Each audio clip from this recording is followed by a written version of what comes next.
Hi, this is Judy Tucker, and we are going to explore HyperDocs today. I'm going to be using a presentation and showing you examples of HyperDocs, and hopefully you will be able to find some online that you can get started with right away, or you can get some incentive to create some of your own HyperDocs to use in your classroom. So let's get started. I'm going to share my screen and we will get right to the opening slide here. And I have my email address shown right here. And I will get in presentation mode and we'll get started. So if you are new to HyperDocs, what exactly is a HyperDoc? It's more than just a digital worksheet. Some people think, oh, I've got HyperDocs because I have some links on some of my Google Docs that I do, and that makes it a HyperDoc. Not exactly. HyperDocs, the actual term, was used by 3 educators from the San Francisco Bay Area, Lisa, Kelly, and Sarah. And I know for sure that Lisa has created this website. I'm not sure how much Kelly and Sarah are involved, but they have a website called hyperdocs.co. And it's an awesome site to learn about HyperDocs. It helped me out a lot to prepare for this presentation. It actually even has a course. So if you want to get really deep into HyperDocs, investigate the course that's on here. And there's actually another person that I cannot name because there is no indication of who created it about what exactly HyperDoc is and how to make it a really effective learning tool. So it's a digital document with hyperlinked interactivities that students use to navigate a lesson or a project. And it can actually be used for just one class period or a session or one day or 1 week, any amount of time, depends on how it's designed. It's not just for, it does not have to be just for one thing. And it can be used to create opportunities for voice and choice, as well as accessibility. And I'll be talking about that in a little more detail, but it could be, this document could have choices that a student might consider for a project instead of just doing all the same task. A HyperDoc will make your project, assignment, or whatever easier for many students that have some kind of disabilities, where they have to go into multiple places to complete an assignment.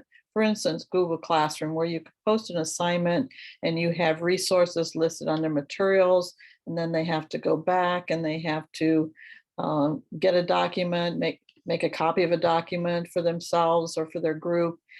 So many different steps, whereas a HyperDoc, all the steps are pretty much in one place, or they can be if you design it correctly. So that's one thing about accessibility that could be easier. And there's no reason why you can't put a link to a HyperDoc in your learning management system or in your Google Classroom. That works as well. But it can be self-paced. Maybe there is no deadline and the students just work as they want to, maybe a half an hour a day on this particular HyperDoc activities. And it's a great option for flipped, blended, and remote learning. And just to review, flipped learning is when the students are given some kind of activity, learning step to do before the teacher starts talking about it, lecturing about it, or doing something in class. And blended would be a combination of both online and face-to-face instruction. And of course, remote learning, we've all learned, is when students do things at home on their own. So creating HyperDocs is something that you may want to take careful consideration for accessibility as far as the fonts, the images, the links and the colors that you use for people with visual impairments. And there are actually some tools that will help with this if you're not an expert on it. One of them is from Microsoft. It's called Accessibility Checker. And when you do the Word document or the PowerPoint with your HyperDoc, there is a tool at the top called Check Accessibility. You can see here, it's even in OneNote. This would be in Word, Excel, or PowerPoint. And it tells you where you have possible occurrences where you can improve to make it more accessible for people with disabilities.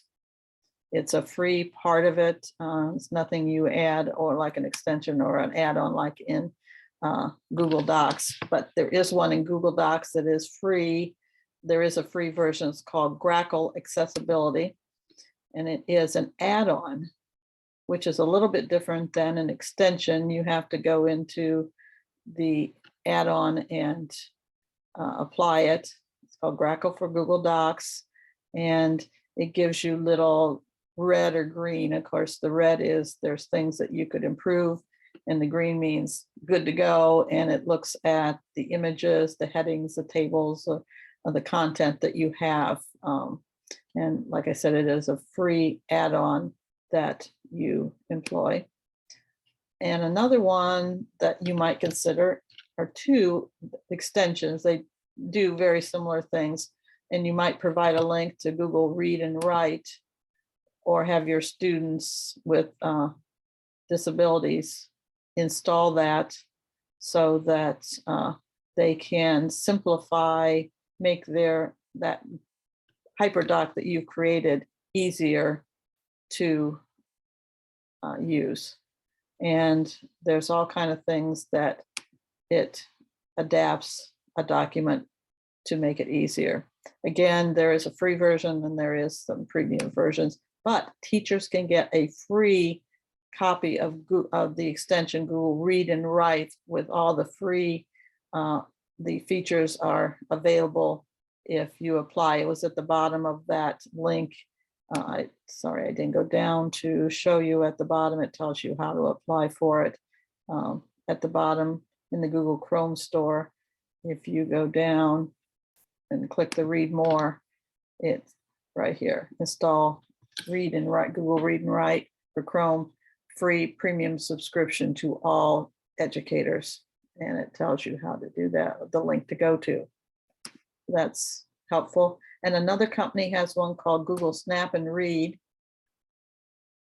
that does many of the same things as Google Read and Write. It reads aloud, both can read aloud PDFs, websites in different languages. And again, this is another company's product that does that. And of course, there's more. It takes out some of, like if it were a website, it would take out some of the advertisements. So if you have a link to a website, it's really a good website, but it just has a lot of ads and things. These two extensions will remove those to make it easier.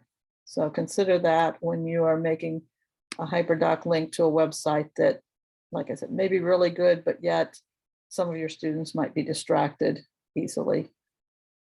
Okay. Sorry about that. Okay. I've got some links here on this that will help. In fact, this one here has a short video. And towards the end of this, I do have a link to this presentation. So if you want to go in and delve into many more of the examples, I will not have time to show you all the examples of some great HyperDocs. There's even this video here that was created using Powtoons from the three gals that created the term HyperDocs that you might enjoy. I'm not going to show it now, for lack of time. And then here are other sites that I found that have templates and examples. And the difference between a template and an example, the templates can be, you can download them, make a copy of them, and then you can make your own version of it if you don't like everything that's on it. Whereas the examples, sometimes those do not allow you to make your own copy. This one is an example of HyperDoc that has the 5 E's: engage, an explore activity, and then explain activity, and then an elaborate, and then an extension activity. Some of the great HyperDocs that I saw posted online included a collaboration activity where they had to share with other people, get comments, get suggestions, or even form a group and do some kind of group activity. And some of the HyperDocs that are posted have a little arrow that allows you to click on it, and then up comes the HyperDoc in a format where you can only view it, and you are forced, if you want to modify it, to go under File and then make a copy. And that way you can make it your own. So they have shared that. There's even some HyperDoc examples, which I did not post a link on Teachers Pay Teachers. There's some free ones too, but this is an example of one person's that was under Chris Justice's templates and how to help. This is Lisa Highfield. She's one of the creators. She actually has a site with many examples, and this one, she actually lets you into her Drive. She has shared a folder with examples of HyperDocs for different subjects. It's also coming up here. So we will just move on if it doesn't come up.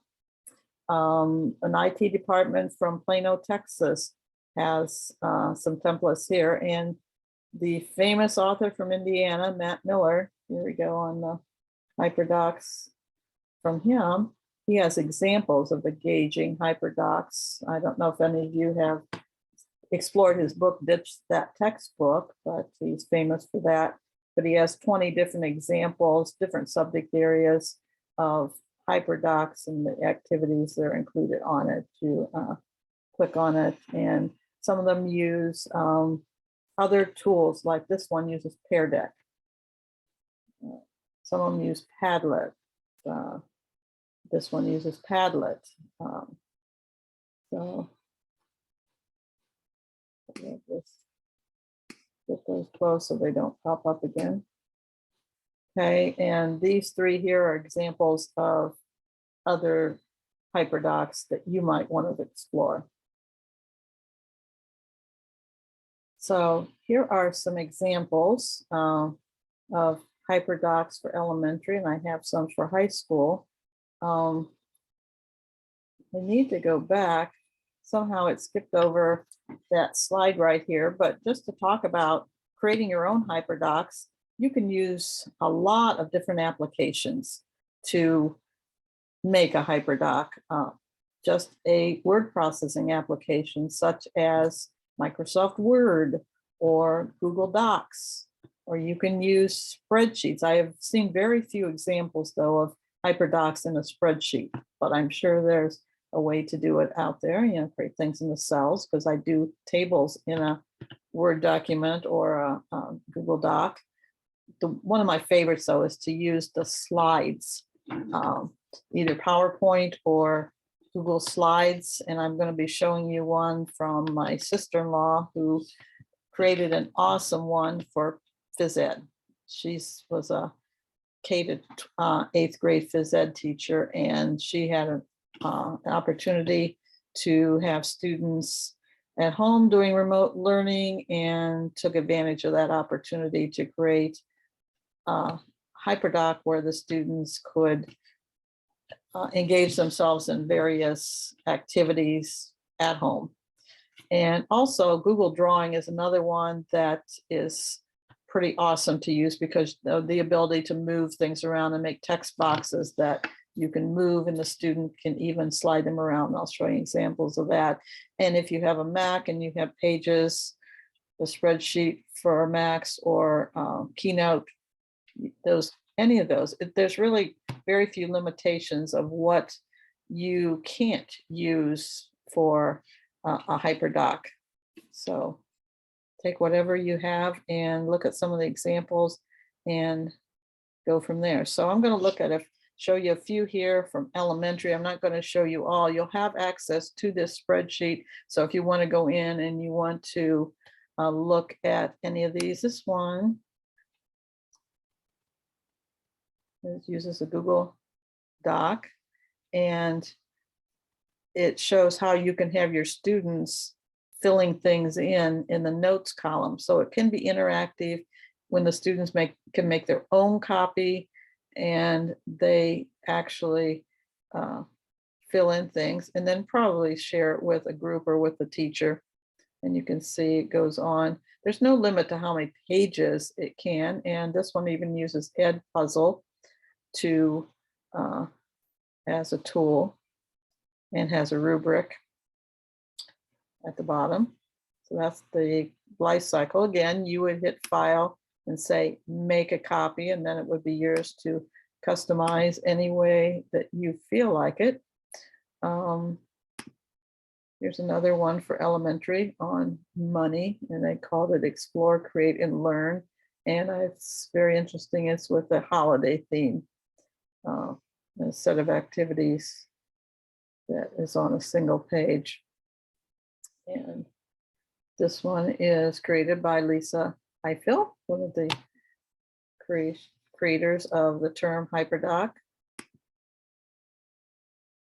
And here is that original template. I think you saw it in the past where you have the 5 E's, and you can put in Lisa Highfill's course. She goes into each one of these and with examples of the kinds of activities that you might put in your HyperDoc to give you some starting points. So, okay, the Bones one is one that is done in Google Drawing, which is a tool because when you click down on the create new in your My Drive, drawings does not show up right there. You have to slide over and open up the Google Drawing, or just do google.com/drawing and it will come up. But right now, since you have a view only in this document, you cannot take these and move them across. But if you made it your own, you made a copy, then you would be able to, or the student would be able to pull each one of these over. And another example of a totally different kind of HyperDoc. And then when you complete it, you're supposed to go to this website here, which I really, to be honest with you, I have not tested it to see if it still works. But again, you could make your own, if you can see this, you could make your own website that would be yours where the students have maybe questions to answer or something. So there, when you have a HyperDoc, you can take it to another document where the students have to make their own copy and add their own answers, much like Google Classroom where it says make your own copy, like that. Okay, let's go to the ones that are on the next slide for high school. And I'm going to start with the Angie Tucker one, just to show you what a phys ed teacher created here, my sister-in-law, and show you it's done with a slide presentation, Google Slides. It could be done with PowerPoint, but she found images of all these different tools, these fitness tools, or water bottle, whatever towel, every one of the objects. And I do have it a full copy. This is not the one where you have to make your own, but when you get it from my slideshow, it will make you create your own. You will not be able to do what I'm doing right now. So the students were given instruction to click on any object, and they had to complete so many tasks or much time spent doing these activities. So we'll just click on the basketball here, and it takes you to slide 10. So she put links to this, and then she found a video to link in this slide 10, and the students would again click on the little TV, and they would play how to do jumps, so that they would then spend time. And you can see on her slide presentation that if you were a 4th to 5th grader, you were supposed to do 20 jumps.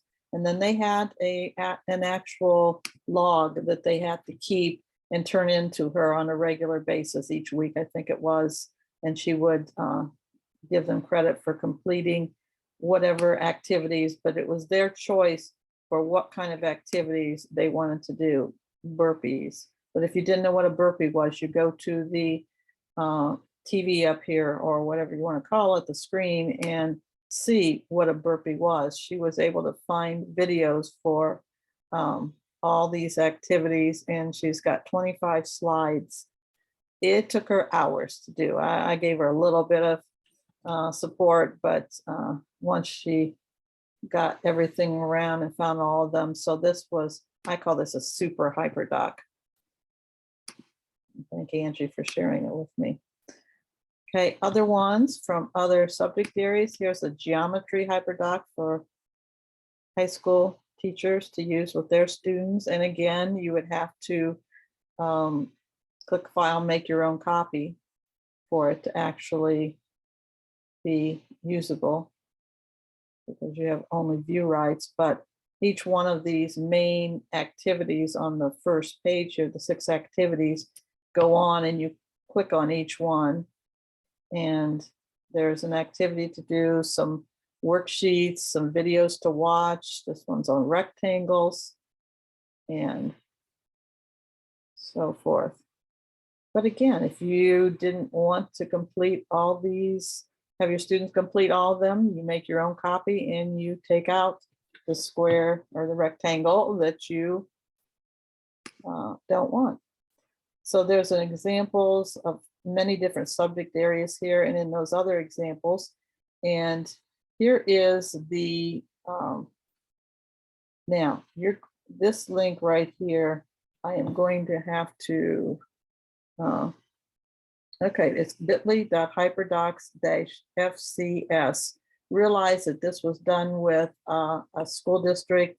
And so you will maybe see a few differences. The title will not be the same. It was called, it had a holiday or Halloween theme to it. So, and there's also some examples that these teachers made that you may find very interesting. So you actually have edit rights to it, but please just, if you want to make your own copy of it, you have that ability. But at the end, there's